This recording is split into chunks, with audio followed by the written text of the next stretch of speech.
বাংলাদেশের সাবেক প্রধানমন্ত্রী শেখ হাসিনার বিরুদ্ধে মানবতাবিরোধী অপরাধে মৃত্যুদণ্ড ঘোষণার মধ্য দিয়ে দক্ষিণ এশিয়ার সবচেয়ে ঘনিষ্ঠ দ্বিপাক্ষিক সম্পর্কগুলোর একটি ভারত ও বাংলাদেশের সম্পর্ক এক অভূতপূর্ব পরীক্ষার মুখে পড়েছে।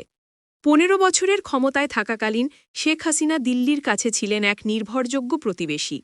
স্থিতিশীলতা, সীমান্ত নিরাপত্তা, যোগাযোগ ব্যবস্থা এবং চীনের প্রভাব মোকাবিলায় নয়াদিল্লির সঙ্গে ঘনিষ্ঠ সমন্বয় এসবই তাকে ভারতের এক কৌশলগত মিত্রে পরিণত করেছিল।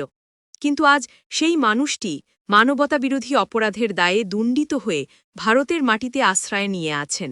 আর এই বাস্তবতা দিল্লির জন্য তৈরি করেছে এক গভীর কূটনৈতিক সংকট। বাংলাদেশের বিশেষ ট্রাইব্যুনালের এই দণ্ড ঘোষণার পর ঢাকা আনুষ্ঠানিকভাবে শেখ হাসিনার প্রত্যর্পণ দাবি করেছে, কিন্তু নয়াদিল্লি সে পথে হাঁটতে একেবারেই আগ্রহী নয়।